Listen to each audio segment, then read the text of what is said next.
सनी देओल को इंडस्ट्री में साइडलाइन किया गया था। जब इतने लंबे समय के बाद उनकी एक हिट मूवी आई तो आखिर उसको सेलिब्रेट करने में क्या दिक्कत है। उन्होंने तो कल बोल दिया भैया ओ माय गदर, पठान का रिकॉर्ड तोड़ने के लिए 200 करोड़ रुपए कमाने होंगे। पब्लिक ने तभी कह दिया था कि भाई ये मूवी जो है बिल्कुल तहलका मचाने वाली है। कश्मीर फाइल्स के साथ भी यही हुआ, केरला स्टोरी के साथ भी यही हुआ और अब हम गदर 2 के साथ भी यही होता हुआ देख रहे हैं। जय हिंद दोस्तों, वंदे मातरम। गदर 2 को रिलीज हुए अब आज 8वां दिन है।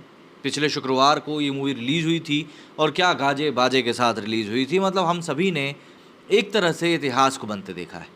गदर 2 से ऑब्वियस सी बात है, जो फैंस हैं गदर के उन सबको तो यही उम्मीद थी कि ये मूवी कुछ ऐसी ही अर्निंग करने वाली है, लेकिन ये उम्मीद किसी ने नहीं करी थी कि इतनी छप्पर फाड़ कमाई करेगी। अब कहीं ना कहीं इस मूवी से उम्मीद की जा रही है कि ये साल की सबसे बड़ी हिट रही पठान का रिकॉर्ड तोड़ेगी। पठान का जो रिकॉर्ड है वो हिंदी पट्टी पर इंडिया में 543 मतलब कि 543 करोड़ कमाने का है। तो जो गदर के फैंस हैं वो इस बात की उम्मीद कर रहे हैं कि मतलब गदर 2 जो है वो इसका रिकॉर्ड तोड़ेगी। इस साल की जो बड़ी हिट्स थी जिनमें कि केरला स्टोरी शामिल थी, उसका तो रिकॉर्ड देखिए गदर ने बहुत आसानी से तोड़ दिया है। लेकिन अगर इसको पठान का रिकॉर्ड तोड़ना है तो पठान का रिकॉर्ड तोड़ने के लिए इसको एक लंबी जर्नी करनी पड़ेगी, मतलब कि थोड़ा लॉन्ग रन खेलना पड़ेगा। और मुझे ऐसा लगता है कम से कम इसे भी 2 हफ्ते तो कम से कम और चलना पड़ेगा, 2 या ढाई हफ्ता बल्कि मैं तो ये कहूँ कि तब जाकर ये कहीं पठान का जो रिकॉर्ड है वो टूट पाएगी। क्योंकि इतनी ज़्यादा कमाई करने के लिए आपको एक लॉन्ग रन करना बहुत ज़रूरी होता है और वो लॉन्ग रन गदर कर पाएगी या नहीं कर पाएगी ये समय के गर्भ में।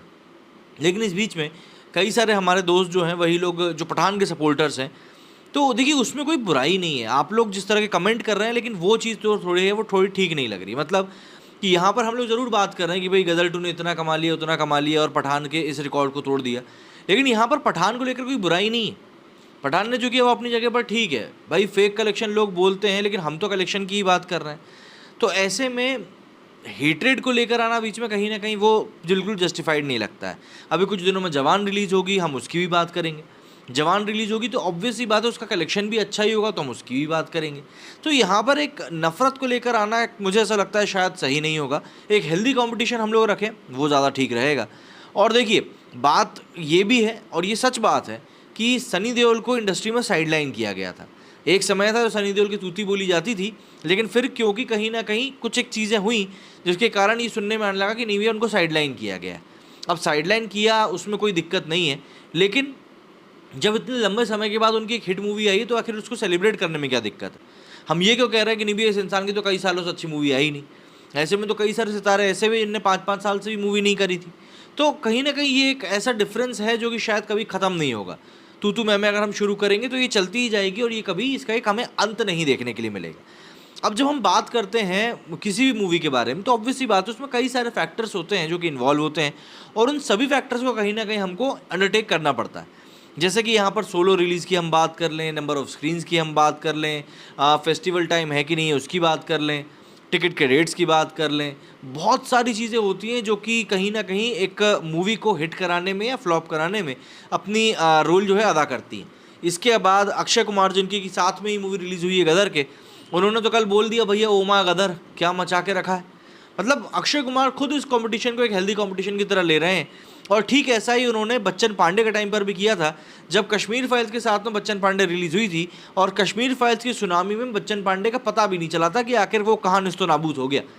तो ये एक हेल्दी कंपटीशन जब स्टार्स के बीच में तो सपोर्टर्स के बीच में मुझे ऐसा लगता है कि लड़ाई झगड़ा ना ही हो तो बेहतर होगा।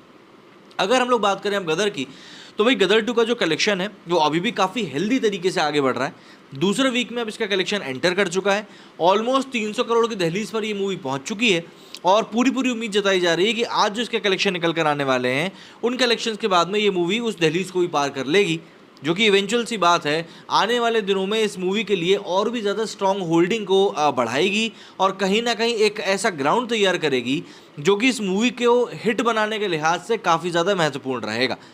गदर 2 अपने आप में एक फिनोमेना बनकर आई है और इस मूवी का कलेक्शन इस बात की पूरी गवाही दे रहा है। अगर हम लोग यहाँ पर डिस्कस करें मूवी के कलेक्शन के बारे में तो आपको भी समझ में आ पाएगा कि हाँ लिटरली यहाँ पर बड़ा झोल हुआ है कि भैया इसका कलेक्शन जो है कुछ बढ़कर ही निकल कर आया है। झोल तो नहीं कहना चाहिए, कुछ और कहेंगे तो शायद ठीक रहेगा। पहले दिन अगर इसके कलेक्शन को हम देखें तो 40 करोड़ से इसने शुरुआत करी थी और इसने लगातार दिन पर दिन उस स्ट्रॉन्ग होल्ड को बना के रखा। पहले हफ्ते में पूरे हफ्ते इसने एक भी दिन 20 करोड़ से कम की कमाई करी नहीं। मतलब कि आप देखिए शुरुआत इसने 40 करोड़ से करी, 40 के बाद 43 करोड़, फिर 51 करोड़, फिर 38 करोड़। इंडिपेंडेंस डे को तो छप्पर ही फाड़ मारे। 33 करोड़ रुपए की एडवांस बुकिंग हुई थी इस दिन, और कुल जमा जो कलेक्शन निकला था वो 55 करोड़ रुपए का निकला था। 55 करोड़ के बाद में छठवें दिन इसने रिकॉर्ड बनाया 32 करोड़ का कलेक्शन करके, क्योंकि अधिकतर मूवीज़ जो हैं, या एक भी मूवी अभी तक छठे दिन 30 करोड़ से ज़्यादा का लगातार कलेक्शन नहीं निकाल पाई। लगातार इन द सेंस अगर हम देखें यहाँ पर 40 करोड़ से शुरू होते हुए, तो इसने 5 दिनों तक तो 30 करोड़ के ऊपर निकाला, जैसा कि दूसरी मूवीज़ भी करती हैं, लेकिन इसने छठे दिन भी 30 करोड़ से ज़्यादा निकाला, जो कि अभी तक भारतीय इतिहास में नहीं हुआ है। 7वें दिन का जो कलेक्शन हम लोगों ने कल 25 करोड़ रुपए आपको अर्ली एस्टिमेट बताया था, वो यहाँ पर रफ डेटा के तौर पर 22 करोड़ रुपए निकल कर सामने आया है। और इसके साथ ही गदर का पहले हफ्ते का कलेक्शन जो है वो 295 करोड़ रुपए पहुँच गया है। 295 करोड़ रुपए का कलेक्शन एक बहुत ही हेल्दी कलेक्शन होता है, बहुत ही मैं कहूँगा स्ट्रॉन्ग कलेक्शन है, और आने वाले दिनों में इस मूवी को एक स्ट्रॉन्ग होल्डिंग भी देगा। वहीं अगर हम देखें तो शुक्रवार के जो अर्ली एस्टिमेट्स हैं वो 17 करोड़ रुपए निकल कर सामने आ रहे हैं। अब 17 करोड़ रुपए का जो अर्ली एस्टिमेट है, इसका मतलब ये है कि अगर ये मूवी 15 से 17 करोड़ रुपए कमा भी लेती है, तो सैटरडे और संडे में फिर से एक बार जंप देखने के लिए मिलेगी, और हम 20-25 करोड़ के आसपास का कलेक्शन देख सकते हैं। अगर ऐसा होता है तो ये मूवी संडे तक ऑलमोस्ट 350 करोड़ रुपए कमा लेगी। अब 350 करोड़ रुपए कमाने के बाद ही असली कहानी शुरू होगी, क्योंकि उसके बाद इसको पठान का रिकॉर्ड तोड़ने के लिए 200 करोड़ रुपए कमाने होंगे, और ये जो उसके बाद के 200 करोड़ रुपए है ना, ये कठिन होने वाले हैं। ये डिपेंड करेगा किसके ऊपर, कि पब्लिक उसके बाद कैसा रिस्पांस उसको देती है। पहले हफ्ते में तो बहुत स्ट्रॉन्ग रिस्पांस दिया है, लेकिन अगर अगले 2 हफ्तों में भी ये 200 करोड़ रुपए कमा लेती है, तो ये बिल्कुल आसानी से पठान का रिकॉर्ड तोड़ देगी।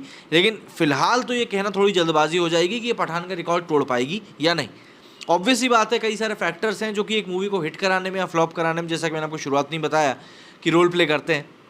अभी कोई ऐसी खास बड़ी मूवी रिलीज़ होने भी नहीं वाली है, तो ऐसे में गदर 2 को एक अच्छा लॉन्ग रन मिल सकता है, और इस लॉन्ग रन का फ़ायदा अगर गदर 2 उठाने में कामयाब रहती है, तो जाहिर सी बात है ये अपने आप में एक रिकॉर्ड बनाने में शायद कामयाब हो जाएंगे। अगर हम लोग कलेक्शन के लिहाज से ये देखें, तो ये मूवी अब भारत की टॉप अर्निंग मूवीज़ में शुमार होती जा रही है, और 300 करोड़ के क्लब में ये एंटर जैसे ही होगी, तो भी ये भारत की कुछ एक नामी गिरामी जो मूवीज़ हैं उनकी लिस्ट में शामिल हो जाएगी। एक बहुत बड़ा ये मैं कहूँगा अवार्ड है पब्लिक के लिए। क्यों?